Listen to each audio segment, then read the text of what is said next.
안녕하십니까. 제자의 일꾼교회 김경호 선교사입니다. 오늘은 치매 환자 어르신을 돌보는 방법에 대해서 말씀드리고자 합니다.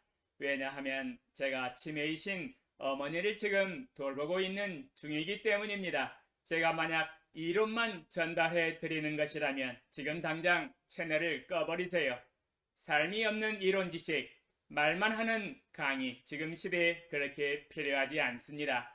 이것은 이론이 아니라 실제 저의 삶의 이야기입니다. 작년 2024년 9월부터 치매이신 어머니를 간병하기 시작하여 오늘까지 약 1년이 되었습니다.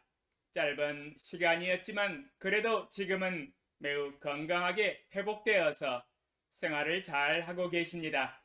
저의 이러한 성공 사례를 가지고 치매 환자들을 어떻게 돌봐야 하는지 여러분들에게 그 비법과 방법들을 소개해드리고자 이렇게 마이크를 들었습니다. 채널 고정시켜 주십시오. 지금 시작하겠습니다. 드디어 우리나라도 2022년도에 올해 들어 초고령사회에 진입했다는 사실 모두 잘 알고 계실 것입니다. 행정안전부에 따르면 65세 이상 주민등록 인구는 약 1024만 명이라고 합니다. 전체 한국 인구가 약 5천만 명이므로 65세 이상 노인이 차지하는 비율은 20%를 차지하고 있다는 이야기입니다. 이것은 5명 중에 1명은 노인이라는 이야기이지요. 그러나 문제는 20%를 차지하고 있는 노인들 중에 치매 환자가 급속도로 늘어나고 있다는 추세입니다. 중앙치매센터 자료에 의하면 2024년 치매 인구는 약 91만 명이라고 합니다. 이것은 65세 이상 노인 10명 중 1명이 치매를 앓고 있다는 뜻이기도 합니다. 지금 대한민국의 초고령화 사회에서의 매우 중요한 문제로 대두되고 있습니다. 왜냐하면 치매 환자의 문제는 여러 가지 방면으로 가정과 사회에 큰 영향력을 미치고 있기 때문입니다. 치매 환자는 자신이 스스로 자신을 돌볼 수 없다는 것이 가장 큰 문제점이지요. 치매 환자는 갓난 아이와는 완전히 차원이 다르지요. 신체적으로는 이미 다 성장하였고 이미 알 것은 다 알고 있고 인생 살 것 다 살았고 그러나 나이가 많은 어르신입니다. 스스로 자신을 돌볼 수 없기 때문에 누군가의 도움을 필요로 하는 존재이기도 합니다.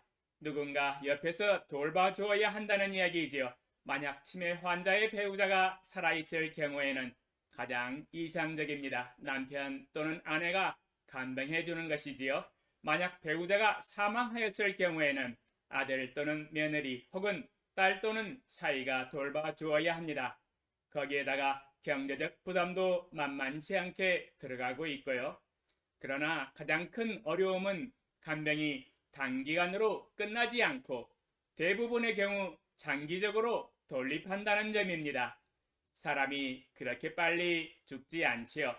현대는 의학이 발달해서 100세 시대에 이미 진입하였거든요. 지금 현대는 대부분 오래 삽니다. 그러므로 간병인들이 치매 환자를 돌보면서 너무 오랜 세월 동안 육체적, 정신적, 감정적, 경제적으로 서서히 지쳐가고 있다는 이야기입니다. 이로 인하여 우울증, 분노, 불안감과 초조함과 답답함을 초래하며 심지어 인간 관계까지 소원해지면서 사회적인 고립도 자초하고 있습니다. 2017년 MBC 뉴스에서는 이것을 간병 지옥이라는 주제로 사건들을 다룬 적이 있었습니다. 노모의 치매 수발이 너무 힘든 나머지 안매장을 해버리고 자신도 목숨을 끊은 아들에 대한 사건이었지요. 2012년 MBC 뉴스에서는 치매에 걸린 아내를 오랫동안 돌보던 70대 남성이 결국 아내를 목졸라 살해한 후 자신도 자살을 시도한 사건이 집중 보도되었습니다. 남성은 함께 죽으려 했고 다행히 아들이 이를 말려 자살은 미수에 그친 사건이었었지요. 이렇듯 간병지옥이라는 표현을 하고 있는 것을 보면 치매 환자를 돌본다고 하는 것은 매우 심각하게 어렵다는 것을 대변해주고 있지요. 우리의 인생 살아가는 것이 어찌 쉽겠습니까? 어느 것 하나 호락호락 쉬운 일은 하나도 없습니다. 다 어려워요. 사실 제가 작년 9월 달에 치매 환자이신 어머니를 모시기 전까지 치매에 대해서 잘 몰랐습니다.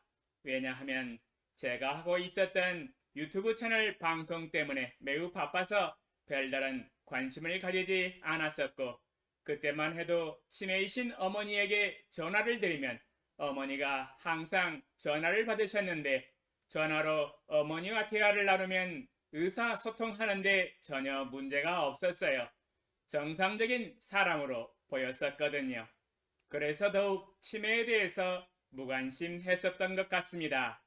치매에 대해서 검색도 해보지 않았고 공부도 해보지 않아서 치매에 대한 지식이 전무하였습니다. 문외한이었습니다. 그러나 육신의 아버지가 병상에 누우신 지 한 달 만에 하나님의 부르심을 받아 소천하신 후 제가 갑자기 어머니를 세종시에 있는 집으로 모시고 와서 돌봐드리게 되었습니다. 그런데 이게 웬일입니까? 가까이서 모시고 살아보니 어머니의 치매 증상이 매우 심각했습니다. 작년에 전화를 받으시던 모습과 완전 딴판이셨어요. 어떻게 보면 아버지가 병으로 쓰러지시고 나서 아버지가 시장을 가시지 못하시고 약 한 달 동안 식사를 제대로 챙겨주시지 못함으로 인하여 영양실조의 원인이 컸던 것으로 추측이 되어집니다. 약 한 달간의 영양실조로 인하여 치매 증상이 더욱 악화된 것으로 보여집니다. 처음 저희 어머니가 작년 2024년 9월 세종시에 있는 저희 집에 왔을 때에는 지팡이를 짚고도 10m도 걷지 못하셨습니다. 10m 정도 걸어가시면 허리가 아파서 의자에 앉아서 쉬어야 했습니다. 그러나 길거리에서 의자를 찾는 것은 쉬운 일이 아니었어요.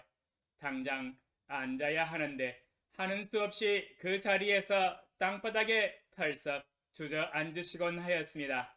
그러나 문제는 땅바닥에 앉았다가 다시 일어날 때에 일어날 수 있는 힘이 거의 없었습니다.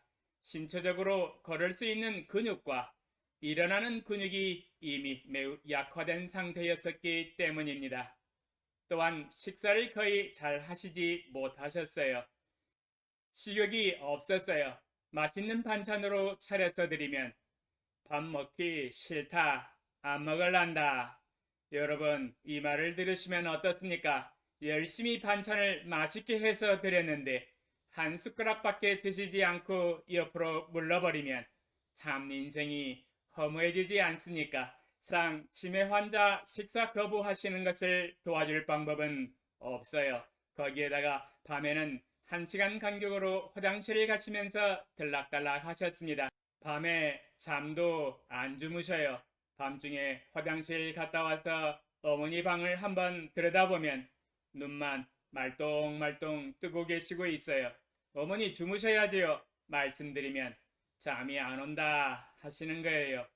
이렇듯 작년에 치매이신 어머니의 상태가 매우 심각했었습니다. 그러나 제가 1년간 어머니를 돌봐드리고 나서 지금은 매우 건강하게 회복되셨습니다. 그러면 어떻게 치매 환자를 돌봐드려야 하는지 그 방법과 비법을 다음 편 영상에서 공개해드리겠습니다. 지금 이 장면은 작년 2024년 9월 달에 어머니 저희 집에 와서 지팡이 짚고 걷다가 벤치에 앉아서 쉬는 모습을 촬영했습니다. 보여드리면서 오늘 영상 여기서 마치겠습니다. 감사합니다.